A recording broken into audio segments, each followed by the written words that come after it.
Well, November is Alzheimer's Awareness Month. It is a time to shine a light on a disease that's impacting millions of families across the country. And behind every diagnosis is a network of caregivers, loved ones, and medical experts working to provide support and hope. And this morning we are joined by Dr. Joette Giovinco with the USF Byrd Alzheimer's Institute. And early detection is something that really hasn't been something that you could do for Alzheimer's in the years past. So first of all, what do people need to know? What's the difference between just being forgetful and possibly having symptoms of Alzheimer's? You know, I think that what I tell my patients is, have you seen a change? And so we go down a series of questions, and some of the questions are word finding difficulty, getting lost in a familiar place, for example, repeating stories or questions. We get that a lot. Not being able to do the tasks that they did previously, like an individual that perhaps paid all the bills. Now the bills are getting skipped.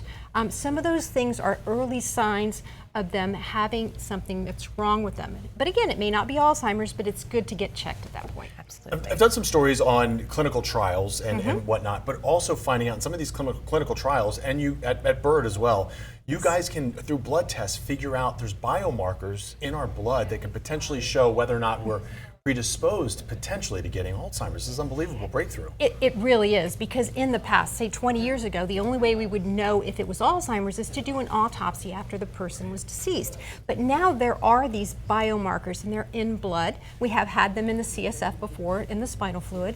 And so what we can do is we can test these individuals, and then we can figure out if there is a possibility that they have this beta amyloid in their brain. We can go on to further imaging and then figure out if we do in fact believe it's Alzheimer's. If it is Alzheimer's, and if it is early, we have FDA approved treatments now that we did not have before. And in addition to that, as you mentioned, there are clinical trials out there. So many incredible breakthroughs. Now there's something called the Pointer study that's getting a lot of attention because it focuses on lifestyle-based prevention. Can you tell us a little bit more about this study and its significance? So this follows a study, a Finnish study that was done in around 2015, where they looked at lifestyle changes, and lifestyle changes benefited individuals to the point that it kept them independent longer. So they wanted to replicate that here in the US.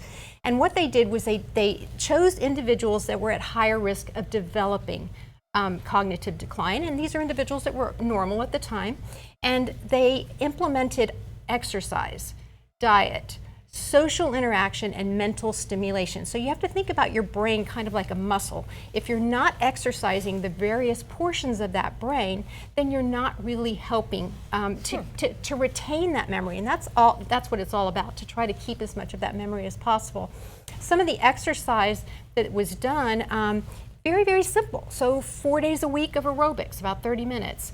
2 days a week of stretching, 2 days a week of strengthening exercises. So it was really relatively simple. The MIND diet, a specific type of diet, which is Mediterranean, mixed with the DASH diet, which is an antihypertensive diet, is what was used. It's really a good diet, lots of blueberries and legumes and all the things that we know are healthy. And so these individuals were able to improve their executive function. Can we talk about something else too? Because the caregivers here are some of the real heroes in this whole thing that they've had to go through. Talk about the caregivers. This is so hard on them. Whether it's a sibling, it's a husband, a wife, or whatever it is. What kind of resources are out there for them, or suggestions that you have for them? You know, there is a navigator that you can contact through the Alzheimer's Association. I would say start there. There are resources within your community, especially Hillsborough County, but even if there are social workers, but sometimes a lot of that is difficult to access.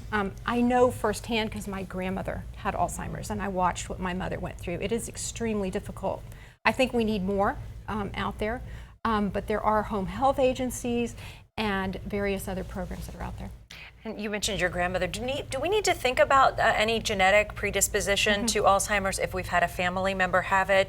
Is that something where we should maybe start thinking about getting tested for those biomarkers or anything like that? So we don't start the biomarkers until someone is more symptomatic, over age 55, and that's when they're approved to be utilized.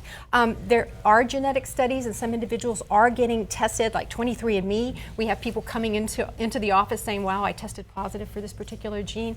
The only thing we do advise for those people is to implement some of these lifestyle changes stay, aware of what's going on, but there's not any clear recommendations right now. I hope that will change. I hope Pointer's going to change that and it will expand to help individuals. And I will tell you, in the near future, we're going to have treatment for those people. There is a clinical trial that we're hoping to get in the future. And I was going to say, clinical trials right now too. If you're a little bit nervous about it, if you find the right clinical trial, you can get that test for those biomarkers as part of those clinical trials too. So that's something to keep in mind. Yes, right? yes, Okay. good point. Yeah. Incredible breakthroughs. And you talk about lifestyle. It's things we should be doing anyway as we get older. It's good for the heart, it's good for the brain. Good for everything. All right. Thank you so much, Thank Dr. you. Joette Appreciate Giovinco. it. All right, we want to go ahead and get a check of your Forecast now with meteorologist Courtney.